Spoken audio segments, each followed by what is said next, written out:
There are some rooms that don't appear on blueprints, and some students who vanish so completely they never appear in yearbooks. The furnace room was both.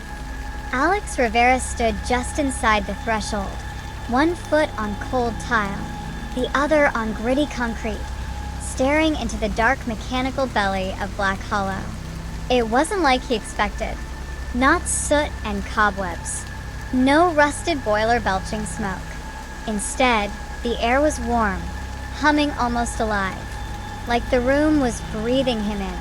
Behind him, the heavy door shut with a slow, padded thud.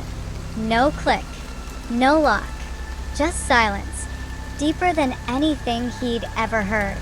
His phone's flashlight cut through the dark, hitting walls covered in metal piping, some of it new, some of it ancient. They weaved together like arteries.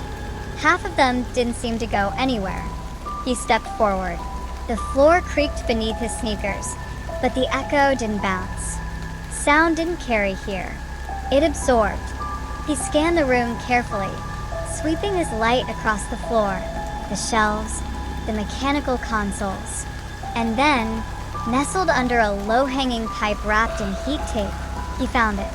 A small wooden crate, unlabeled. Inside, a reel-to-reel tape. Old, warped. Next to it, a cracked cassette player with a tape already inside. He pressed play. At first, nothing. Then a voice. Distorted. Familiar. If you found this, you're already stuck. The tape doesn't play you. You play the tape. That's how it learns. Jalen. His voice was warped, yes, but unmistakable. Alex had studied it in one of the few forum threads that hadn't been scrubbed. The sound of a boy who had disappeared. He kept listening. I tried to catalog it.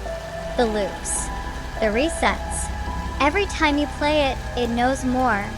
Knows you more. Don't watch. Just listen. And don't rewind. The tape hissed. Then, she's in the walls now. Alex pressed pause. His hands were shaking. He scanned the room again, more urgently. One of the metal panels on the far wall had shifted slightly, like a door that had been closed for years, nudged open by a breath. He moved toward it. Inside was a smaller chamber. Round. Empty except for a single chair in the center and a black and white TV on a rolling cart, the screen flickering with static. The screen pulsed once and switched on. Grainy footage filled the screen. A hallway, dimly lit, camera positioned high and unmoving. It was the corridor outside room 109. Alex watched as the timestamp flickered. The hallway stayed still. Then a figure appeared, small, alone. A girl with long hair, walking slowly, glancing behind her. Harper. She approached the mirror at the end of the hall, stared, and her reflection didn't match. Alex felt a jolt in his stomach. Then the footage jumped. A new scene, his own dorm room. Room 106. He was in bed, but then something crawled out from under it and watched him sleep. He reached to shut off the TV, but his hand passed through the controls. The screen showed static again. Then a single phrase. Time to record. Alex turned, and the door back to the furnace room was gone. In its place, a blank metal wall. No knobs, no seams, just a reflection, faint in the surface. His own face flickering, and behind him, a second reflection, smiling. The light bulb above the TV buzzed, then popped. Darkness returned like a curtain dropping. Alex stood frozen, breath loud in his ears, facing his own warped reflection in the metal wall. The second figure behind him had vanished, at least for now. He stepped back, searching with his flashlight again. The beam jittered. Every few seconds, the light skipped, like a frame missing from film. His body seemed to jolt forward in brief, involuntary bursts. Time wasn't flowing right. His watch still ticked, but the second hand was glitching, flickering back and forth between two marks. He walked in a circle around the small chamber, then stopped. He was back in the same spot he started. Not just spatially, visually. The scene looked identical. The TV cart, the floor scuff, even the angle of dust. He blinked, and it happened again. TV off, TV on, footage playing.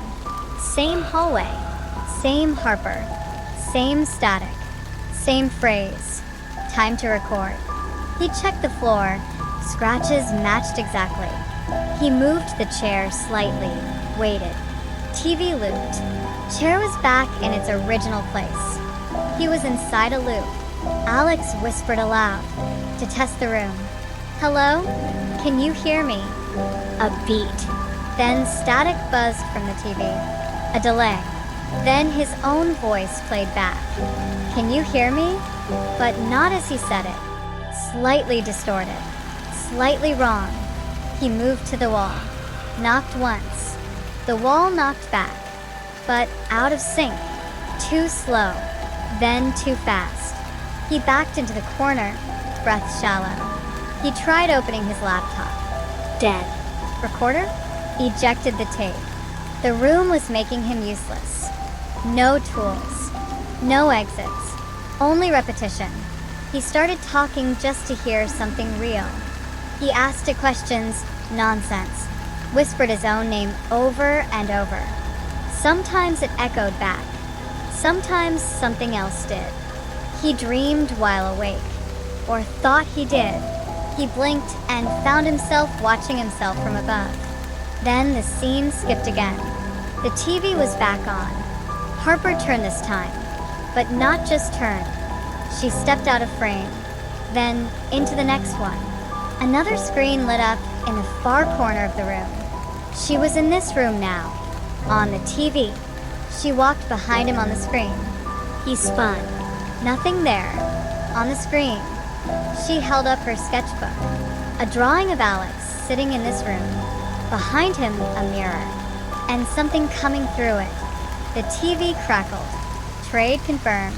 Then another voice, layered over static. She picked you. The lights snapped out. A door creaked open somewhere. Not behind him. Not in front. Above. A trapdoor in the ceiling slid open with a sound of metal scraping bone. He looked up. A rope ladder dropped. The only way forward was up. Alex climbed slowly. The rope ladder swayed beneath his weight, each step echoing in the hollow shaft above. He didn't look down. He didn't want to know what was beneath him anymore. The trapdoor below had already closed without a sound, sealed like it had never been there. Above, a faint flicker of light, pale, like moonlight through water. After what felt like a full minute of climbing, he reached the top. His hand met cold metal, a ledge, and he hauled himself up into nothing. Or not quite. It was a room, massive, cathedral-like, with a ceiling made entirely of mirrors angled downward. Hundreds of them, polished, perfect, and unmoving.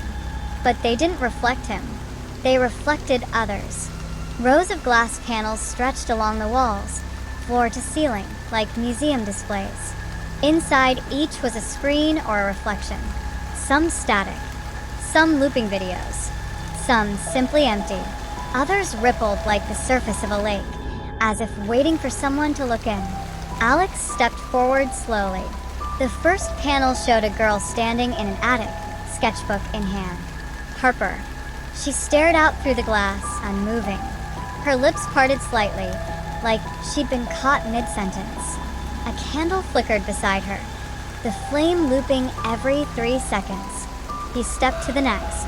A boy, sitting cross-legged on a basement floor, headphones over his ears. His eyes were closed, but his reflection in the nearby pipe was watching Alex. Jalen. His mouth twitched, like he wanted to speak. Then Alex heard it, a faint whisper, drifting from a speaker embedded in the glass. Alex, turn around. He froze. Turned. There she was, Ellie, standing in front of a full-length mirror that hadn't been there a moment ago. She looked exactly like the photo Alex had found online months ago, grainy, low-res, pixelated. But here, she was terrifyingly real. Pale skin, sunken eyes, dark circles like smeared ash. She was barefoot, and she was crying, quietly. He took a step forward. Ellie, she nodded once, then shook her head, both, like she was answering and denying at the same time. You shouldn't have come here. Her voice was cracked, like an old VHS dubbed too many times. It doesn't want you to leave. Alex's breath caught in his throat. What is this place? Ellie looked up. The mirrors above shifted. One rotated, revealing a new reflection, Alex, but from behind. Someone was standing over his shoulder. He spun again. No one. This is where it keeps us, Ellie whispered. The ones it remembers. She stepped toward the mirror, pressed her hand against the glass. Black Hollow doesn't erase people. Not really. It rewinds them, scratches them into the building, plays them back over and over until they break. Alex stared at her. Then how are you talking to me? Because I haven't broken yet. The room trembled slightly. A low, groaning vibration like pressure building under the walls. Ellie looked scared. It knows I'm talking to you. You have to go. Now. But no time. She pressed her hand harder to the glass. A crack split across the panel. The light above flickered. All around him, the other screens began to activate. Voices pouring out at once. Whispers, screams, laughter, recordings, countless lives and faces, all distorted, overlapping. Don't look behind you. Play me again. You're not the first. She's in the walls now. Ellie slammed her fist against the glass. Go! Alex turned and ran. A hallway unfolded from the far end of the room, lined with broken CRT TVs, each displaying moments from Alex's own life. Him at home, packing his bags, uploading the blog post that started it all, laughing at his screen at 2 a.m., a camera feed of him sleeping. He kept running. The hallway began to tilt, the walls flexing inward, the ground shifting beneath him like a rolling film reel. A door appeared at the end. Bright light bled around the edges. He reached it, grasped the handle, pulled, and woke up, flat on his back, cold floor, fluorescent hum overhead. He blinked, sat up slowly. He was in his dorm, room 106. He exhaled, then froze. His mirror, the one across from his bed, was already fogged, and there were fingerprints on the inside. Alex stood, walked slowly toward it. His reflection was there, but it was too still. He raised his hand. It didn't move. He waved. It waved back. 1 second late. He leaned in. So did the reflection. Then the fog cleared. The number on his door wasn't 106 anymore. It was 109. From the mirror, a faint whisper. Welcome back.